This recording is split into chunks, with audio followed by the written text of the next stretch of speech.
Mga kabombo, kamusta ka mo maayong adlaw? Kini ang Bombo Showbiz Balita para sa Good Morning Philippines. Humagi butsaga ni Liza Zamorano ang grabing trauma nga iyang naagian sa bata pa siya dito sa Amerika. Nitingog na ang iyahang kaning manager nga si OJ Diaz aron depensahan og suportahan ang aktresa.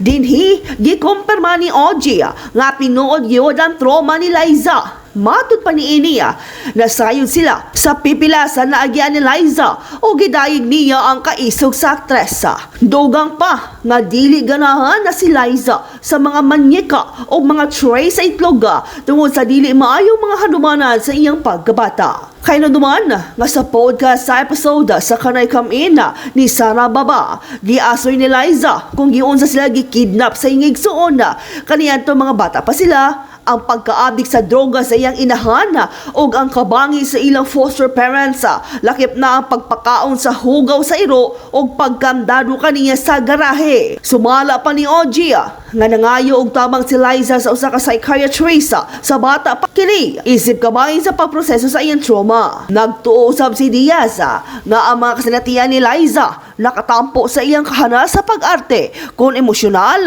nga maeksena ang hisgutan. Samtang giklaro ni Maine Mendoza nga dugay na siyang nakamove on sa gugma nga iyang gibati kang Alden Richards atol sa sikat nga love team sa una sa Aldab duo. Matud ni Maine sa iyang pamahayaga sa tamang panahon na podcast kaniadtong Agosto 17 kabahin lang sa paglantaw sa kalye-serye o sa kasaysayan sa ilang duo. Sa naisgutang podcast, giangkong ni Maine nga naibog na siya kang Alden kaniadto. Apan wala kini nang ulitaw bisan og nasayod kini sa iyang gibati. Gitug-anan siya ni Alden nga dili niya mapadayagan tinuod niyang gibati tungod kay The Magic would be lost. Human sa kontrobersyal nga pamahayaga, giklaro dayon ni Maine duha ka adlaw human sa mong episode. Matod pa sa actress host, dili na unta mabalik ang issue o ang tensyon tali sa mga fans. Ang ayan nga inumduman nga ang Aldab duo na himong kabahin sa kasaysayan sa kalingawan sa Pilipinas nga nabantog sa noontime show hapit usa ka ligata ang Milabay.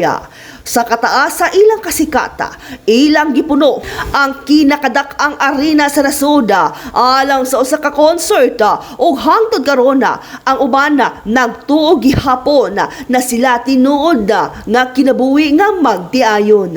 Bisan pa sa ilang relasyon nga wala matapos sa usa ka tinuod nga kinabuhi nga relasyon, sila Mendoza ug Richards nagpabilin nga managhigala. Nitambong pa si Alden sa 30th birthday party ni Maine kaniadtong Marso. Kasal na si Maine Mendoza sa aktor o congressman Arjo Atayde. Samtang si Alden Richards kuna sa tinuod na kinabuhi si Richard Fulkerson Jr. ang nagpabiling single.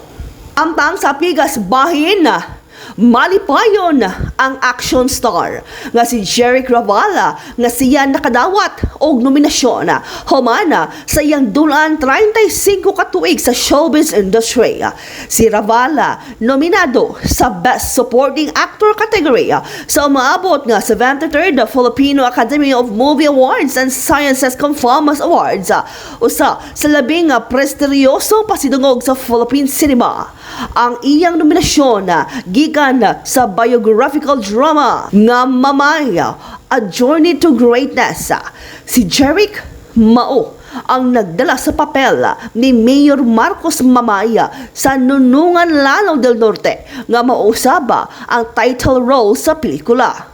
Tungod niini, nagpasalamat siya sa tanan nga padayon nga gasuporta sa iyang career sa showbiz industry. Padayon kita sa tang Bombo Showbiz Balita. Gisusi pag-ayo ni Attorney Rowena Guanzon ang pamahayag sa 21 anyos nga si Josh Mojica, founder o CEO sa usa ka produkto sa kangkong chips. Kinsa mideklara sa iyang kagulingon nga bilyonaryo ang post sa social media sa Batanon nagkanayon na 21 years old, bilyonaryo na. Ikaw, ni ani kini og lain-laing reaksyon og ni padayag og pagduda apil na si kaning Commissioner on Election kung Comelec Commissioner Guanzon. Gitawag ni Guanzon nga peke ang pamahayag ni Mojica o gipakasama siya kang Edgar Inhapa siya de second ang tag-iya sa ka fast food restaurant kinsa giila nga pinakabata nga bilyonaryo sa Pilipinas sa edad nga 34. Daghang mga netizens ang nagduwa-duwa sa pag-angkon ni Mojica nga nag-ingon nga ang tinuod nga adunahan wala maghimo og usa ka ngalan alang sa ilang kaugalingon o gitawagang post nga usa ka estratehiya sa pagpamaligya o press release. Ang ubang may komentaryo nga mas mapintas susama sa peke nga dato og otak kangkong. Gihagit ni Guanzon ang Bureau of Internal Revenue kung BIR nga sutaon ang tax returns sa 21 anyos nga bilyonaryo.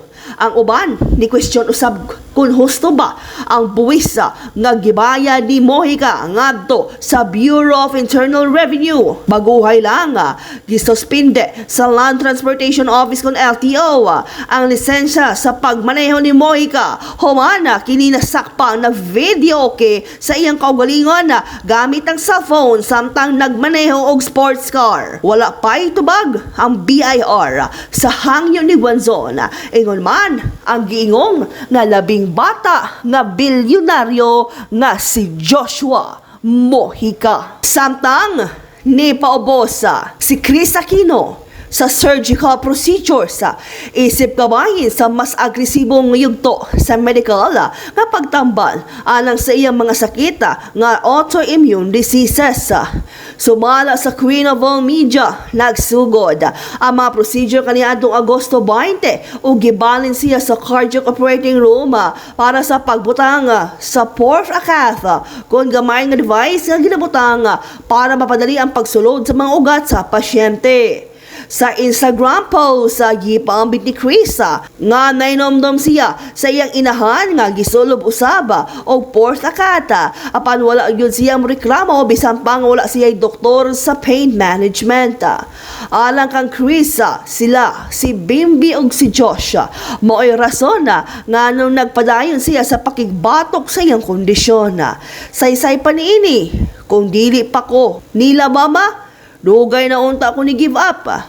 Nakasabot usab siya nga sinugdanan pa lang kini sa mas agresibong pagtambal aron mabuhi siya.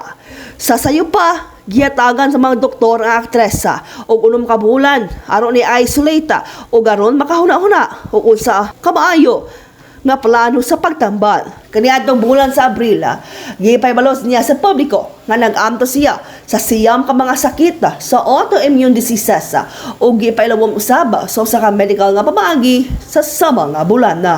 Samtang sa pikas bahin, gikasal na ang kaning aktor, rapper o vlogger nga si Carlos Agassi sa iyang dugay nga uyab nga si Sarina Yamamoto.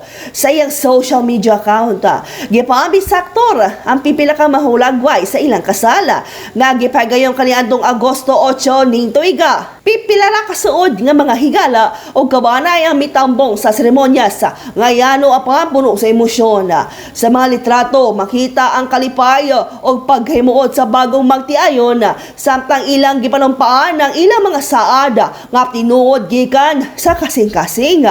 Sulod sa 8 ka tuig nila panag-uban isip magkarelasyon, giangkon ni Carlos nga usa sa ilang gihangyo sa Ginoo mao ang paghatag kanila og anak sa hustong panahon.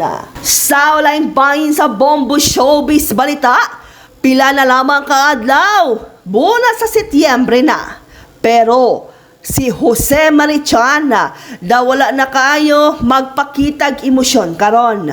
Kaniadto susama sa pagsugod sa Agosto, aduna nay mga memes niya ang migawa sa social media. Pero sa karon wala na kayo. Sa karon Nakatutok na kayo ang mga tao sa giingong mga anomalya sa mga proyekto sa pagbaha. Ang korupsyon na isgutan ng mga proyekto ang nangugat na nga ginatutukan karon sa kadaghanan. Apan sa ubang mga malls ug supermarket, nabutang na ang mga dekorasyon alang sa Pasko ug daghan usab ang mga salida sa Pasko sa streaming platforms. Hinuon pag-abot pa lang sa Setyembre 1, sigurado nga mag-trend ang kantang Christmas in Our Hearts. Kay baluan nga pagsulod sa bare months diri sa Pilipinas, ginakonsidera nga Pasko na para sa nasud. Mga kabombo, maukadto ang Bombo Showbiz Balita para sa Good Morning Philippines. Kini si Bombo Audrey Balabis para sa the #1 and most trusted radio network in the country, Bombo Radio Philippines. Basta Radio, Bombo! Good Morning Philippines!